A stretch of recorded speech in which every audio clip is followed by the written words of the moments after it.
What's up, bestie? You're listening to the Coffee with Your Besties podcast. We are your host, Alexis. And I'm Nicole. Welcome to the show, friend. We drop new episodes every Tuesday sharing our advice, experiences, and what it's like to be a solo entrepreneur. Are you looking for your new besties who just get it? Well, here we are. We are ready to share so many fun things with you and bring on exciting guests along the way. If you like what you hear, make sure to hit that subscribe button so that you never miss a thing. Grab your coffee, grab your bestie, and let's dive right in.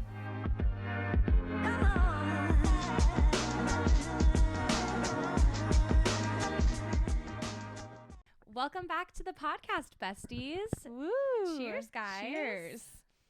Alexis and I have already been recapping so much already this morning. Mm-hmm. We've been talking about Love is Blind, The Bachelor. We don't know if you guys watch that, but we're invested. We are invested. And we have a lot of thoughts about so those shows. Diving into The Bachelor, love Joey. I think he's a king. I'm Joey's obsessed. the best. I think he's a great bachelor. I think he's a great lead. I like a lot of the girls, but I'm a hater for that for some of those girls.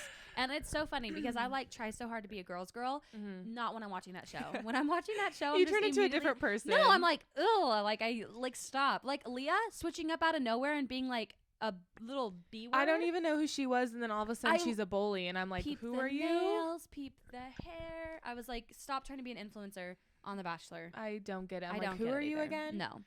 So Daisy's always been my favorite same. from the beginning. She's the sweetest little angel. Mm-hmm. I really hope she wins, or at least maybe the Bachelorette. I feel like a lot of people think Maria's going to be the Bachelorette. And I think she would be she'd a really good one. Bachelorette because she wouldn't put up with any BS. No, I feel like Daisy might be a little too soft for that. Yeah. So I hope she wins, but Yeah. I don't know. Joey's saying something happens that has never happened before. Yes. So I think he might propose and they say no, and I'm really worried. Imagine they're just like, I'm sorry, I'm not ready for that. Like, I'd be like, well, did you see the beginning of the show, like the ending? yes. And they play it to that Billie Eilish song? Yes. And it's like, yes. he's just sobbing. And I'm like, I'm going to cry. I'm for like, him. what is happening? No, I'm gonna cry. No, but like I truly don't get the Maria drama. I don't get why not everyone. I don't get why like a group of girls decided to just like hate her. I think they saw her confidence and saw her confidence with Joey, and they were like, we don't have that, and we're going to tear her down. Her date, where she went shopping. Oh, you know what's crazy is that date. I feel like the girl always wins when they get that date. I was gonna say that because with Matt and Rachel got that date where she got to dress up and she won. Yeah, I was like, that is my dream date. And Clayton and what's her name? She got that date Cassie too. And Clayton, or not Clayton. What was his name? Cassie and Colton. I mean, that didn't work out for his own reasons. And obviously Clayton and Susie didn't work out either. But they all won. So it's interesting. So if you're a Bachelor stan, you'll have to weigh in on this because it's interesting. But I am excited to see where it goes. I was really sad Lexi self-eliminated. I thought that was really random. I thought was going to be top 3. Me too. So it kind of changed things for me because I was like, oh, and he was devastated by her leaving. You could tell.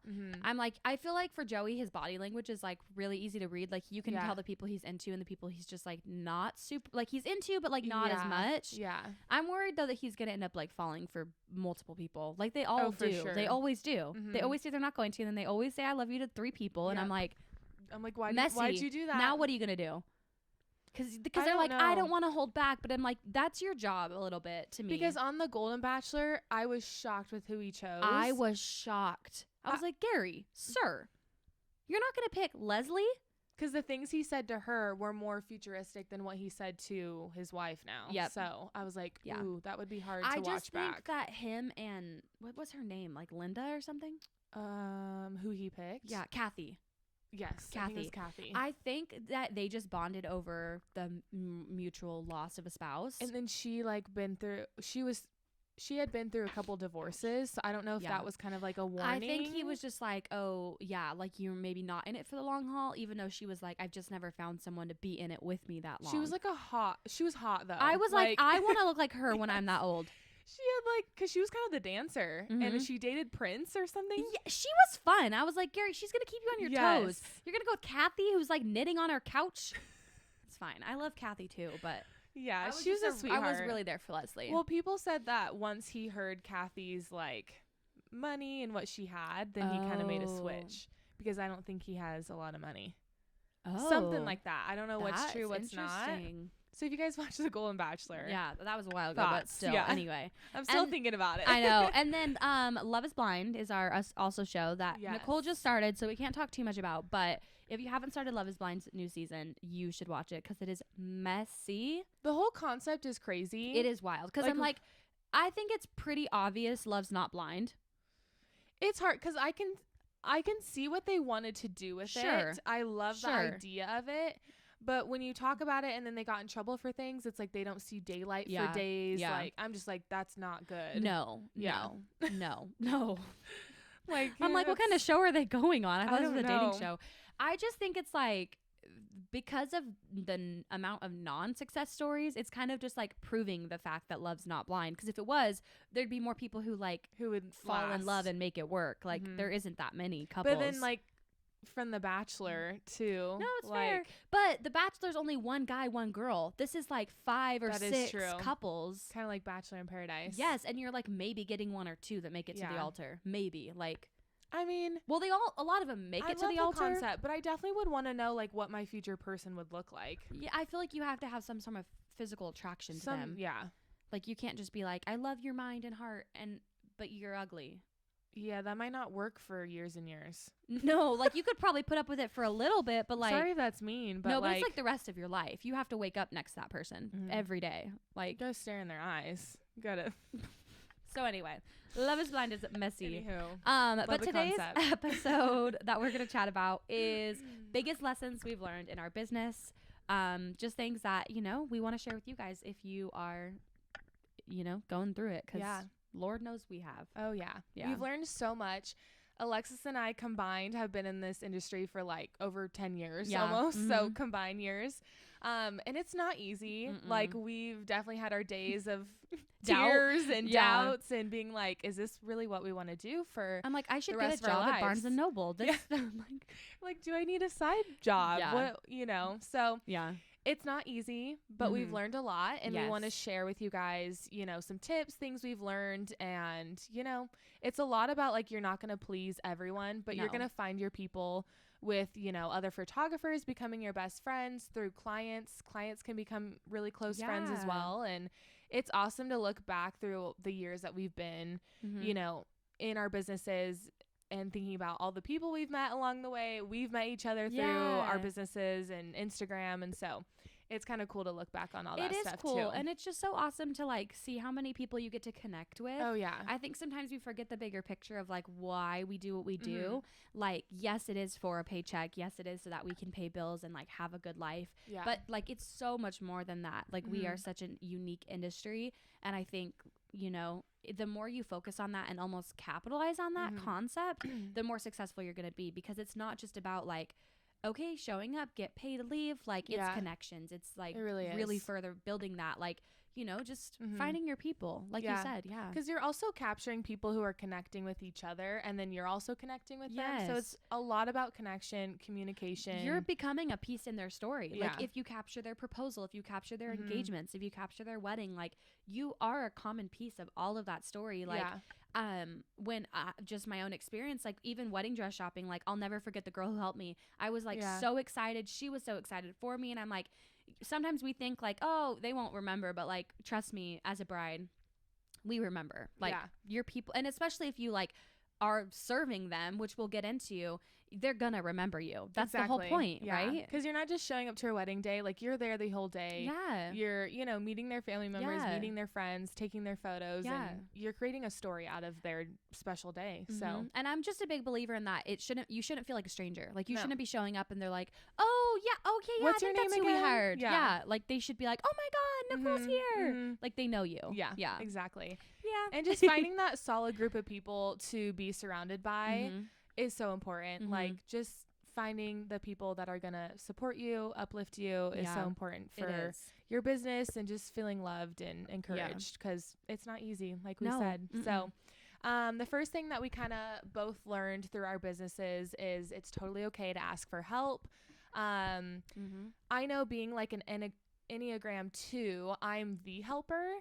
And it's funny because I've just learned growing up, like, it's okay to ask for help because you just have so many people around you, and you never know, like, it's okay, you know, to ask for help and not feel like, oh, they're not going to help me because they feel like it's a competition or something. But even if you have someone in your life that's maybe a mentor to you, you look up to them, asking them for help. You know, right when I started my business out, I looked up to Kylie Morgan. And so I asked her for help. I, you know, did a mentor session with her, and I feel like that just up-leveled my business right away. And so finding that person for you, I think, is so important because, you know, when you're first starting out, you don't really know anything. You don't know anything about taxes, running a whole business, you know, seriously, pricing, client experience. There's so many things you need to learn. And so when you're asking another photographer who's been in the industry longer than you, they know so much. No, so it's totally. important. And I think it's important to remember that, like, that part of the journey, I feel like never goes away. Like, you're always learning and growing and adapting and changing. Like, that's just part of it. Obviously, once you have certain systems set up, things get easier, but like, you may need help down the road, and there's nothing wrong with that. Like, that's just a part of each individual's journey. So like Nicole was saying, like, asking for help, I wanted like elaborate on that. You might run into people in the industry who see you as competition, and it's not an immediate like girly helpful vibe. Sometimes it's very like, nope, I'm not going to tell you where that is. Nope, I'm not going to tell you who they are. Nope, I'm not going to tell you who I worked with. And that's okay. People have, you know, the reasons why they run their businesses is to each their own. But I think that you can easily find a community of photographers, of friends, of whoever that are going to be able to uplift you and celebrate your wins with you and be excited with you. And if you feel like you're in a dynamic with a group of photographers or even an individual photographer, and it feels very competitive and you feel like you can't ever really tell them when you've booked something, or like if you've got an inquiry, like that's not healthy, that's not happy, that's not like, you want someone who celebrates you. I know one thing about Nicole and I and a lot of the friends that we have in the industry, it's like we can immediately be like, oh my God, I booked this wedding like in Italy, and I'm like, oh my God, yeah. Like, it's not like, oh, good for you. Like, you did that. How much did you charge? Did you, that's it? Like, because you can feel that energy right away with someone, and it's like we've both been through scenarios where that has happened to us, and it's not healthy. It's not encouraging. And it's like, this is just your like PSA that there are people out there that are excited for you, that are gonna be there to celebrate with you, and not everyone's gonna see you as competition and like want to bring you down or like never want you to be better than them. Like, it's just hilarious to me. There's room for all of us. There's so many people that are getting married. And if you are like like you do destination stuff, you even have a wider audience to reach. So like, why are we competing with like tiny Boise brides? Like, and just because like that one bride is having a wedding, it doesn't mean like we maybe both fit her, you know, because we each run our businesses differently. And it's like, you know, sometimes like clients are just attracted to our personalities online. And so, you know, it's like, clients aren't going to be for everyone. They're going to be for maybe a certain amount of people. So it's like, you know, just being happy and supporting your friends is, And I think the more authentic you show up on your social media platforms, on your website copy, like on all of that, the more you it is, the more you're going to find people that want you and aren't like booking you just because you're in their budget. That's like the most important thing, is I feel like the being authentic and just being who you are. That's, you know, the best part. What do you need every episode? No, it's so cute though, because her little head is just popping up. Do you think, Mom? Oh my gosh, her little eyeball. Be a part of it.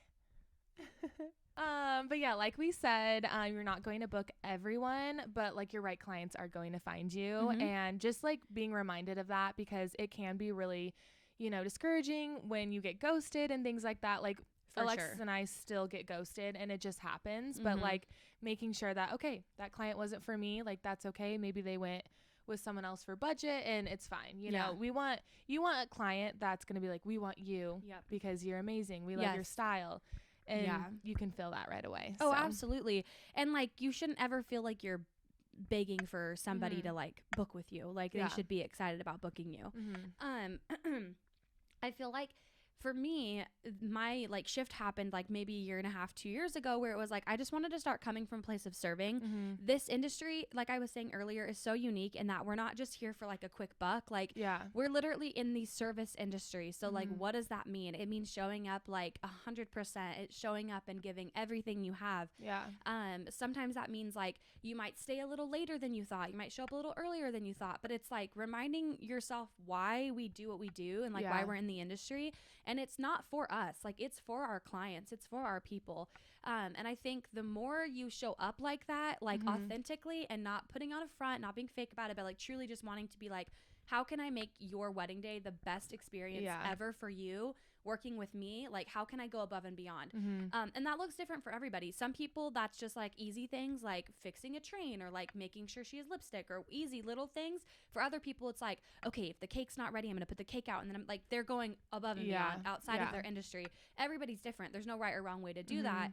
I think just reminding yourself like why we do this and how can you give everything you have to your people. Yeah, it's true. And it's like, something to kind of stand out to your client. It's like reminding yourself like how best you can serve them, because a lot of us can take a pretty photo, absolutely, can buy a great camera, but it's like, how are we going to show up on the wedding day? How are we going to better serve our clients and give them the best experience ever, so that they will, once we deliver their gallery, everything's, done, they will, refer their friends, their family to us. And that's just the cycle that keeps going. And so it's reminding yourself, like, it's not always about you all the time. It's how can you better serve your clients and what can you do to help them? And so it's just a good reminder. I think like the lesson learned in that is like in the beginning, I was like shooting for Instagram. I was like, I want to make sure I'm getting Instagram, the trendiest thing, like Instagram worthy photos. And it's like, dude, that's not what this is about. So I had to take a step and like check myself and be like, okay, this is you're not doing this for Instagram likes. Like you're doing this for your clients, which I know sounds funny, but I know we've all been there. And like, it's okay to get creative and have fun with it. But like you shouldn't be thinking about the wedding day like, is this going to look pretty on Instagram? Or like, are other photographers going to think I did a good job? Like, that's not what it's about. But like you said with referrals, remember like the people who like, know, and trust you, your clients, and they're like, oh my God, Nicole, my wedding photographer, Alexis, was so amazing, blah, blah, blah, blah, blah. They're not going to be able to stop talking about you naturally. Nicole, when she finally gets engaged and is getting married, she's going to be like, oh my God, who was your photographer again? She already likes, knows, and trusts me because of her friend. So it's like when you go and you're going to trust your friend and who they recommend versus just a stranger. Like, and editing styles and all of that comes into play, of course. But I would say that like referrals are like the top of the top when it comes to inquiry. Like I feel like any time I get a referral, I book those people because they already like you, they already know you, and they already trust you, even if they don't know you. They maybe even saw you at a wedding before. And if they've seen you work, they're like sold. Exactly. So of course budget and things come into play, but I'm just saying there's room for negotiation, if you will, if they already really want you and they're trying to figure out how it best works in their budget and things. Like they're gonna try to get you, try to work with you. So just remember, the more you come from a place of serving, the more you'll get referrals like that, the further your business will grow. It's so true. And I think we kind of like wanted to talk about this later too, so we'll maybe get back to referrals. But referrals is something that's very important, and what we both learned really helps your business to grow. But so we'll get into the next thing. But so we wrote down, attending content days and workshops are really going to help your business. I started attending workshops right away. I think the first one I might have went to was the Hawaii one. Well, I love it. The biggest workshop I first went to was the Hawaii one. I went to some smaller, like Idaho-based content days that were so great. But the Hawaii one I went to with Wild and Unwritten was so helpful. It was both, educational, and we had tons of shoots that we could photograph. So I just encourage you guys, if you're first starting out with photography, really just try to find some photographers who are doing content days and workshops. It really does help. If you can't find any, sometimes just planning a styled shoot, is great. And I think, don't we have an episode about I think we do. Or we kind of like talked a little bit about it. So go back to our older episodes. But just, it's really important. And I think we talked about this again too. That's another way meeting friends in the industry is attending those. Yeah. So love that. And I think too, like Nicole was saying, like when you're first getting started, it is a great way to build your portfolio. And I think I had no idea my business would take such a shift attending workshops and attending styled shoots, because not only do you learn so much, even if they're not education based, even if they are just content days and just styled shoots, you still learn like posing from different people, and you learn like just lighting and settings, and like those conversations happen naturally at content days and workshops. And so and I think the biggest part of that is if you want to become like a destination wedding photographer, whether that's internationally or just stateside, like the only way, well, not the only way, but the biggest way that you're going to get there, and the fastest probably, is by attending workshops, content days, styled shoots, etc., that are outside of your region. So like Nicole said, she went to Hawaii. I went to one in California. I went to a few in Utah. Like I think just getting out of the bubble of wherever you are, because once you have work to show that you travel, right, and you post it until you feel annoying, that's when you're going to find clients that are like, oh, hey, I noticed you went to California. Yeah. I'm getting married in blah, blah, blah. Would you are you available? That's how those conversations happen. Yeah. And I know sometimes in the beginning it can feel like you're never going to get that inquiry and no one's ever going to know you travel. And it can feel so daunting. But trust me, the more repetitive you are, like I swear, literally until you feel annoying, you have to remember that like we see posts and then like forget them, right? Like ask yourself, how many posts did you just scroll on Instagram? Do you remember any of the content that you actually consumed? Probably not. So like don't feel like people are gonna like block you, unfollow you because you keep posting out you travel. Like maybe some people will, but like the rest of the people are just gonna go on with their day and keep scrolling. You're really not affecting them to the degree you think you are. And another thing about social media is like I feel like there's been years where I've been so caught up in like, oh, that post didn't do as well. But it's like, if only 5 people saw that and those 5 people want to book you or maybe book an engagement session, like that's amazing. And it's like, is the right people seeing it? Exactly. So it's like, you want the right people to see it. You don't want just like random people who, you know, maybe aren't planning. I mean, of course, like you always want the support, right? But you know, you do want the right people to see it. And it's like, you know, I might post once a month about traveling, but like if I'm not posting once a week, it's like maybe no one's seeing that, right? And so, because you can't just assume everyone saw it. No, because they didn't. And so it's like advice that I got from the very beginning is, you know, going to those places and photographing so you have work to show and then people know you travel. But it's also like, even if you maybe don't have the money to go to those places, those cities, maybe you're like, yeah, I can't just plan a trip to Europe right now. Like it is so expensive. Just post about it. Become an expert in it. Yes. Like learn everything you can about how to get married in Europe. Like can they maybe actually legally get married there? Like literally pouring time and investing into that information of whatever your dream destination is. If you can show that you're an expert, it doesn't matter if you haven't been there. Nicole and I have both booked weddings outside of the United States that we've never been to. Like, so you can do it. You don't have to have been there and have like, that's not always the case. But I do think the more you talk about it and the more you showcase like, hey, I'm headed to Europe this summer, want a free session or want whatever, like no travel fees. Like the more you post about it, the odds of someone seeing that are greater. And so, and there's also like the rule of 7, right? Like someone has to see something 7 times before they buy it. More than likely. I don't know the like full psychological statistics about that, but I know that that's like the general gist of it. So don't feel annoying. Like keep posting it, because even if this is your job. And even if they are annoyed, so what? Like those aren't your right clients. Exactly. And it's like, I've even had it where I feel like I always post about traveling and wanting to go to certain places, and I still sometimes have people ask, do you travel? And I'm like, yeah. You're like, it's in my name. It's like more than anything I've ever wanted, right? But just posting a lot a lot, even if you think you're annoying, because we don't think you are. No. So and a lot of like clients, like I know you always say this, it's like a lot of our clients have never planned a wedding before. They don't know like a lot. I mean, they're just like kind of starting fresh. So they're kind of looking to their vendors, especially photographers, for advice, for, you know, tips. And like, you know, maybe we have like a couple that comes to us, they want to get married in Europe, right? They have no idea where. No.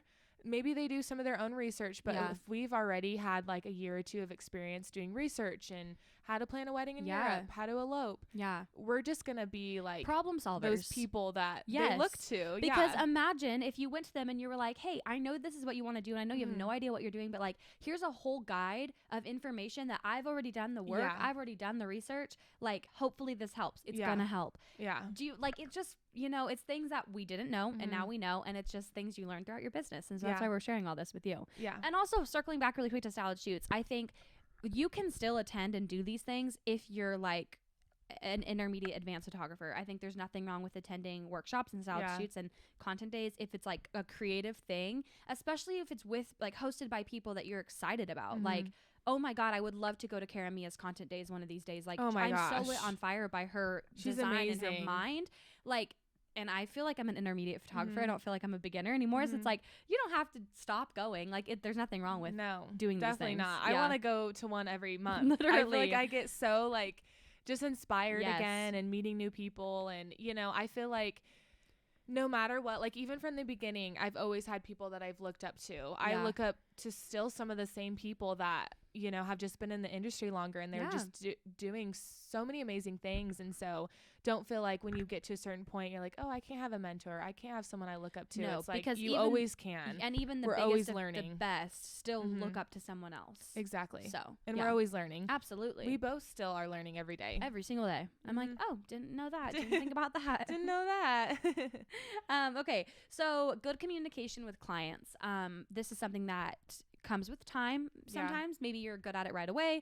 But I just think like it's really important to remember that like, no, you don't have to be available 24/7. You definitely should have working hours and have a good, healthy boundary working relationship with that. But I do think like at least I can only speak about my experience as a bride. I would say like 9 out of 10 vendors I booked because they got back to me quickly and because they were on top with their communication. Because when you're just a bride, everyone's good, like everyone's awesome and I like it all and I'm not that specific and like every DJ's the same, you know, like it doesn't matter. I mean, it doesn't because you have to remember not every single bride, a lot of them sure, but not every single bride is like, I have a dream vendor list. Like sometimes it's just you stumble upon people and you're like, oh, your work's really great.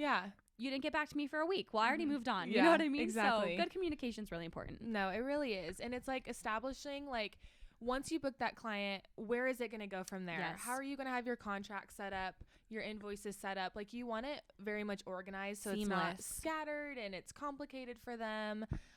You want it to be as simple as possible. Yep. And we both like have like a pricing guide. And so basically on our pricing guide, not only do we have our pricing listed, but we have basically like what your next steps are. Yeah. And any questions that they may have, we've already filled it out like before they've even asked. And I think it's just, that's a great approach and how to run your business because you don't want people to be like, oh, I don't know anything, or you want to answer their questions for them. For sure. And you want like them to feel like, like all their answers or all their questions have answers. I like to deep dive into my philosophy and my approach with wedding days, like how I show up for you, what that literally looks like. Like I walk them through a wedding day in my guide. Is it kind of jam-packed with information and kind of big and juicy? Yeah. But it's I good. know that the people who want that information from me too. Yeah. Plus I just feel like it makes for a smoother transaction and a smoother, like, you know, working relationship when they're not like, okay, so I'm going to send you an Excel spreadsheet, because we've all had that bride. That's like, I'm going to send you an Excel spreadsheet of all the shots I want. And I'm like, girl, I'm a professional. Like, I'm going to get all of that. But they do that because they don't know. You haven't communicated that to whatever level. They don't know that. Like, they want to make sure because they're not sure. So you have to make sure they're sure. Exactly. You have to make sure they're sure. Make sure they're sure. No, but really, and then also too, just like figuring out with your like workflow what that looks like. Establish all of that early, like Nicole was saying, with your contracts and your invoices. How are you taking payment? How are you setting up your contract? Getting a good contract, one that like covers you, covers them, because life happens. COVID happened. Things happen. People don't go through with their weddings, or they move the date. Like, what are you gonna do when that happens? Yeah. Better to figure it out all early and know the answers before they come up than being like scrambling trying to figure out like, oh my God, I literally don't know, this never happened to me before, which obviously is going to happen, but there's some things you can prepare for. Yeah. No, you definitely want a contract, especially because people can be flaky. Yeah. You want them to sign. You want them to send that deposit just so that you can save that date for them. It's just all established and you have no complications later. Yeah. I have the Lorik and Kendall ones and they're amazing. I'm pretty sure I have the India Earl ones. Yeah. I just invest in a good contract because like the Honeybook one, if that's what you use, there's nothing wrong with it, but like it's very vague. It's very make open-ended. sure it's legal.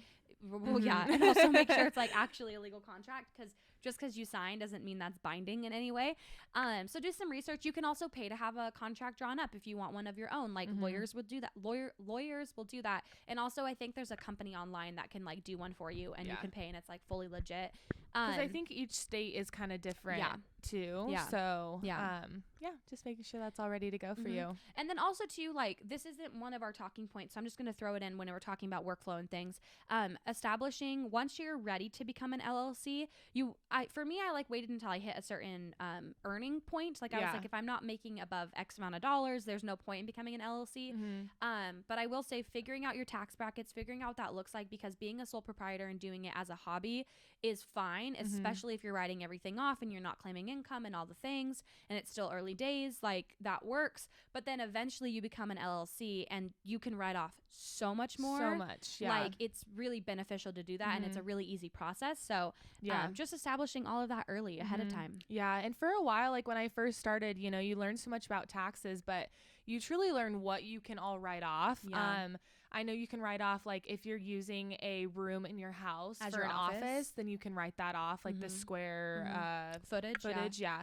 So there's so many things that you're like, oh, I didn't know about that. Some of your cell phone, like all of the miles and car things and maintenance and gas. Like there's a huge there's so much thing of things you can write off. We're not tax experts by any means, but we do have some great tips of done things this we've long learned. Enough. Yeah.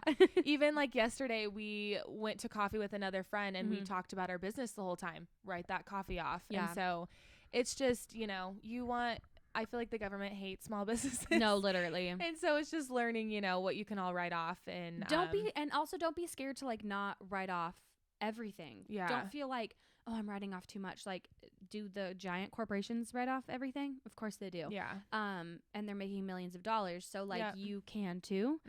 Like, and go on the IRS website. I don't remember the sub page, but like there's literally a list of things you're allowed to write out. And if you're unsure, talk to a CPA, talk to an accountant. Yeah. You can do quick calls, even go to like one of those H&R Block pop-ups where there's someone there, like a tax expert to help you. Yeah. Just talk to people, get advice. No, because it's the thing that we first kind of covered, asking for help, because it's like, if you don't, then like there's so many things you could be writing off that you don't know. And you don't want to be overpaying for taxes because out of I don't know, you know, you're like, oh, I'm not sure. Yeah. So I guess I'll just pay. Like, girl, no, stop. No, paying too much money. Buy more gear. No, I'm just kidding. But also you probably usually need to. Yeah. Upgrading all of that stuff helps. It's fun. I feel like it always comes at a certain year. I'm like, I know. I'm good on gear for a while, but it's like my laptop next. And I'm like, see, I need a new lens, and I want like a different camera. It's not, I want the Fujifilm X100V, and it's like $1,600, and it's like a tiny little digital camera that looks like film, and I'm obsessed with it. So anyway. Yeah. All the gear is film expensive, stuff. But I love it. It's fun. It is really fun. Buying new stuff. Getting into something else that we've really learned about is having a great website for your clients to go to. And not only just a great website, but having a contact form through Honeybook. You can link them up so that the contact form that you do through Honeybook, you can link it to your website, and it can be all filled out and things like that. It's so easy. And you know, if you have a link in your bio, clients can go right to it and fill that out and send it to you. Yeah, it's just pretty easy. And again, like you said, you want everything like very easy for your clients to figure out. You don't want it to be hard. From inquiry to signing and paying as easy and as fast as possible, in like the best way. Because if you're like, okay, so sign here today and then tomorrow pay $3, and then like that wouldn't happen. But you know what I mean? Or it's like, okay, I do my contracts on this page and I do invoicing on this account, and like don't make it complicated. That's why things like Honeybook exist. Yeah, exactly. And then also going through websites, let's just like quickly rattle off pages that are important to have on your website. Yes. So obviously your homepage, that should include like just a general little bit about you, about your process, about who you are, who you serve, where you serve them, like some photos. Yeah. Reviews. That's Reviews the eye is a catcher. huge thing. That's the one where that's like the first page they go to and they're like, okay, you have like 6 seconds or something to hook someone in with your website. Yeah. So make sure all that stuff is like, stands exactly. out. Yes, yeah. client reviews. Client reviews are the biggest. People want to hear what other people are saying about you and your business. Yeah. It's so important. And when someone can give you that, great rating and say she was so helpful during the wedding day, we love her, like clients just want to see that. Also, I have a lot of clients that want to see full wedding day galleries, and so even if you don't have them all uploaded on your website, you can send them links to the gallery. But on Instagram we're just posting maybe 5 to 10 photos and your potential clients aren't seeing your full gallery. Right. And so when you have like those blogs, those galleries uploaded on your website, I think it's so important, and it really, shows them how you can capture the whole entire day from, getting ready to the end of the night. They just want to see that. Yeah. So I think it's important to have a client experience page, walk them through what it is to be your bride, to be your couple. From the moment they landed on your website to the moment you send off the gallery, what does that process look like? How long does it take? Literally like walk them through that experience. And then I think this is another great place to include client reviews if you haven't included them on your homepage, or even repeating them at the bottom of the page. And then including galleries, just really giving them the opportunity to see what it feels like to work with you. Yeah, it's true. Having an about page. Yep, an about page, a little bit about you. Even though sometimes it's not about you, they want to also get to know Connect you with as you. well. Yeah. Maybe you have a golden retriever and so do they. And so they're like, wow, we connect on that. Like you have a golden retriever too. So little things Maybe like that. your high school sweethearts, their high school sweethearts. Yeah. They're like, oh my gosh, I love that. How did you guys meet? Yeah, exactly. It gives them an opportunity to connect with you. And what did we say from the beginning? This is all about connection. So furthering that. And you can kind of list off like where you can be seen, day to day. Maybe like, I think I have a little something about how like I'll be at a coffee shop or, on a hike in the mountains with my golden retriever. And so it kind of gives them okay, this is what this girl loves. Yeah. This is kind of her personality. It gives them a little like snippet of who you are. Exactly. Yeah. I think it's really cool to include a travel page. I don't currently have one, but I know Nicole has one. So tell us more about what's on your travel page. Yeah. So basically, I just list like month to month, like where I'm going to be going. I don't include like exact, like March 2nd through 7th, I'm here. I just say like March, I'll be like Oregon Coast, San Diego, things like that. I'll even include places that I might be going to, I want to go to, but they're not exactly planned out. Because if I have a potential client that sees that and they're like, hey, you're going to Mount Rainier National Park during this month, like, maybe they're like, hey, we'll be there too. Maybe let's plan something. So if I have like more an open month to travel and there's places on my bucket list, I would love for someone to see that and be like, hey, we'd love to meet you there. And I'll be like, sweet, I wasn't even going there. And now I am. And sometimes like I am going there, it just kind of depends. But I like to list like other places of where I want to go. Yeah. So you could also include like dream locations, like bucket list locations, like Nicole was saying. That could be its own section where it's like, book me at any of these resorts or locations if you want to not be super specific, to receive no travel fees or whatever, maybe discount or something you're offering them. Yeah. That's a great place to put it. People love discounts. And if you want to go anyway, it's a good, like that's a good place to put it. Yeah, exactly. I think another important page is obviously your investment page. This is where they're going to find out your pricing. This is going to this is where they're going to find out more about like what that investment looks like with you. I like to put my starting prices. I don't put down every single package I have, but I do my elopements, my engagements, and my wedding packages, all my starting prices, so that they know if they're going to inquire with me, this is the minimum they can expect to spend. Yeah. And I kind of walk them through like what the average investment is with my clients, because a lot of my clients do add-ons with either bridals or rehearsal dinner coverage. So I like to include like average investment price around $5,000 or whatever it is. And so they know like, oh, okay, good to know to keep it in their mindset, versus like, I feel like if you don't have any starting prices on there, they're inquiring thinking it's $2,000. And if you're $4,000, they're like, oh, whoa, you're way out of our budget. And then you're probably going to get ghosted. Yeah. I currently don't have them. I used to. I was going to maybe add it onto my website, but for now, there was just like dates that I was wanting to fill up for the summer. And so I'm kind of like, okay, I can do it for this price. You know, obviously my wedding packages are pretty much all the same unless it's international or somewhere else than Idaho. But I kind of just want to give them a chance to see my pricing before they see like just one number. Yeah. But I love both. No, I do too. And I think there's both ways to do it. That's the cool thing about doing podcasts with Nicole. Exactly. Like, we don't do everything 100% the same. No. Yeah. So, cause I've done it in the past where I didn't have it on there and then I would get people who were like, I wasn't in their budget. And I was like, that's so annoying. So now I'm just like, okay, this is what I start at. And like, maybe they'll be surprised when I send them pricing that is a little lower. Cause like, for instance, certain venues here, I'm down to do a little discount. I really want to shoot there or whatever. So I don't know. I'm just like, well, at least I know that they're prepared to spend whatever my minimums are. Yeah.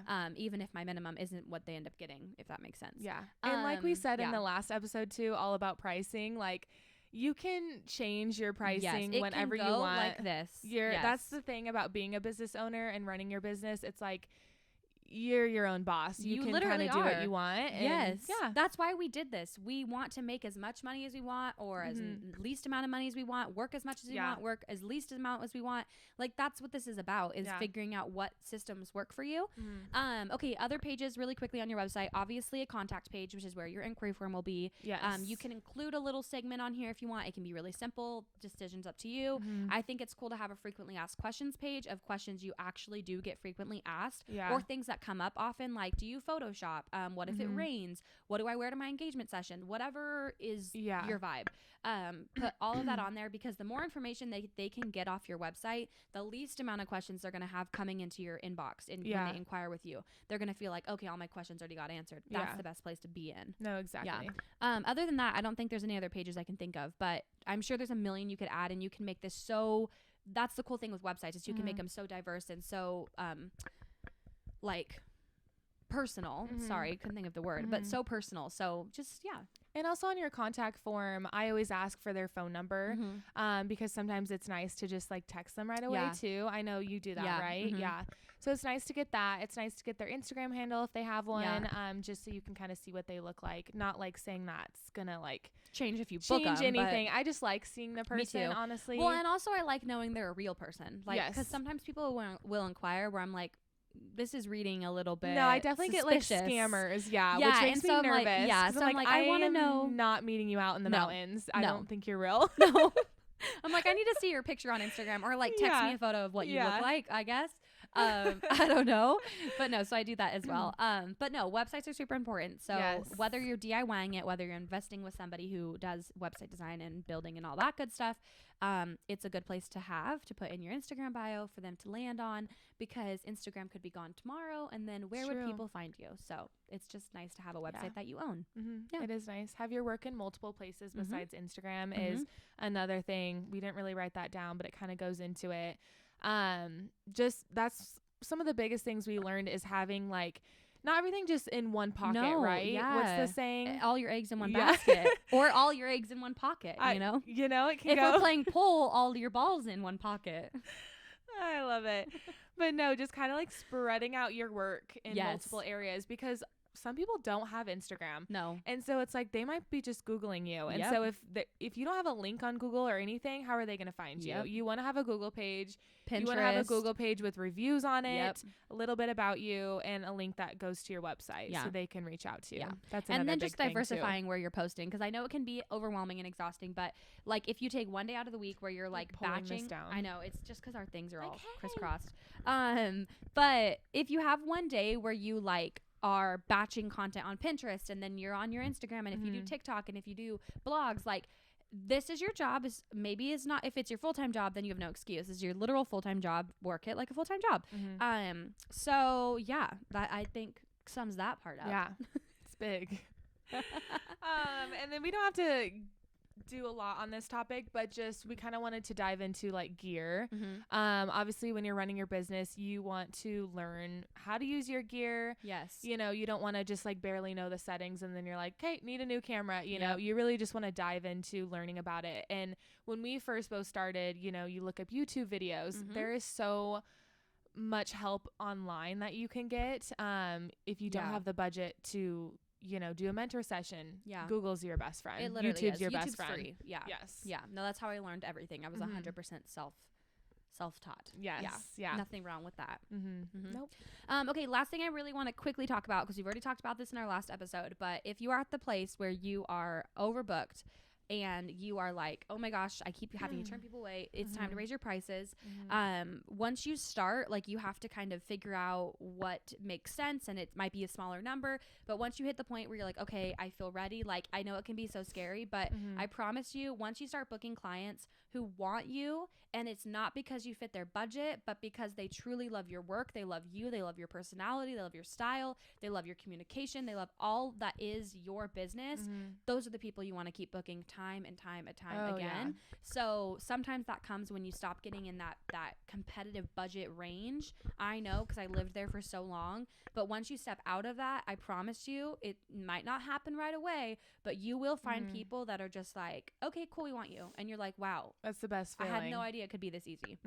So that's all I have to say about that. It's true. It's a lesson I had to learn, because I was like, girl, raise your pricing. So just that's it. Raise your pricing. If you want to learn more about pricing and all of that and how to figure out if you're making enough, go to our last episode. But no, Alexis shared some really good tips on that one. So you guys should listen. Yeah.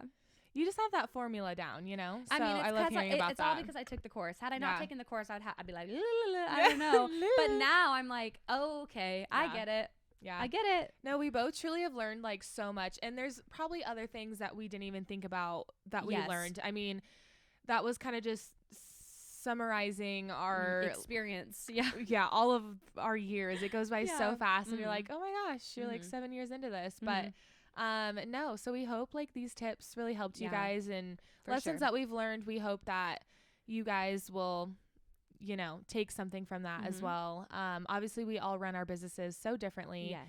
But these are just some tips that we kind of wanted to share with you guys. And just don't undervalue yourself. Remember, like, you are amazing at what you do, and there's room for growth. You're always going to get better. Like, and there's always help. Yes. Like, you're not alone. Oh my gosh, so many months and years I felt like this was just me, and like I know other people do this, but I don't know them. I don't talk to them. And it's like, once you find that community, it was a missing piece for me. It changed just the way I approach things, and I feel so much more like I have people to turn to who get it, because we can lean on our partners so much, but like my husband just doesn't get it. He's not in this world. And so having people like Nicole that I can talk to, and I can be like, hey, oh my gosh, this bride and ghosting, like she just gets it. Whereas Isaac's like, yeah, man. And I'm like, no, you don't understand. No. So find your people, and just, we've talked about that 1,000 times. It's obviously the overarching theme of why we started Coffee with Your Besties is all about community. It's all about like having a safe place, having people to turn to. Our DMs are always open to just chit chat about things. And like if you're looking for mentors, Nicole and I are happy to chat and figure out if we're a good fit for you. But you have people, and you can find the ones that work. And you're not in this by yourself. No, definitely not. No. Don't feel alone in it. We know we've had our days of like, oh, this is so hard. Do we keep doing this? But keep pushing through, because if you're passionate about being a photographer, there's something there that like you were given that talent for a reason, and just keep pushing through, because even if you have like a bad year, a bad month, it's gonna get better.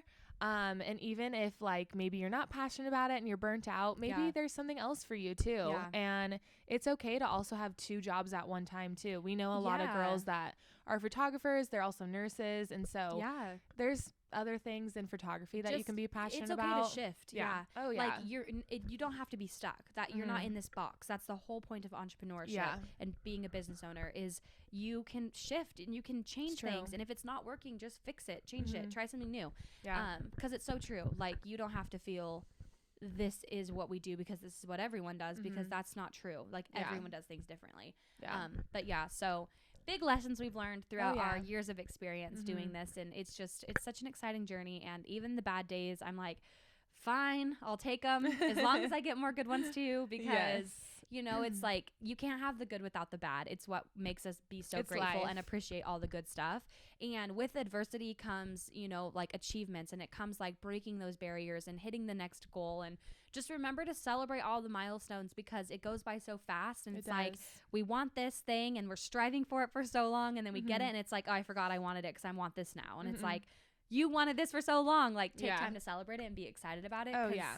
Yeah, you're going to always have bigger goals. That's awesome. But like, it's okay to also celebrate like hitting 2K on Instagram. I remember that was such a big deal for me. I was at like 1,000 for so long. And I was like, gosh, when I hit 2K, life will be so much different. And now I'm like, okay, when I hit 10K, life will be so much different. So yeah, it's like slowing down because when you first start out, you're like, oh, I just want to book one wedding. I want to book 5 weddings. And it's like, then you look back and you're like, oh my gosh, like I did that plus so much more. Yep. And so it's stopping and celebrating your wins, even if they're small, you know, because it's awesome. That's it's life how we keep going. Exactly. Oh my gosh. If we weren't celebrating ever, what's the point? And celebrate other people around you too, because it's like they have so many goals as well. Yes. And so when they accomplish something, it's huge for them. It's and exciting. Just being happy for them is awesome. Yeah. So yeah. Yay. This was such a fun episode. I'm glad we got fun. to chat with you guys and chat with each other just about like all the good, the bad, the ugly, the life that is life being a business owner. Yeah. Thanks for sticking with us, besties, every week. We love ya. We do. We're excited. So thanks for listening, and we'll see you next Tuesday. See you next Tuesday. Cheers. Bye.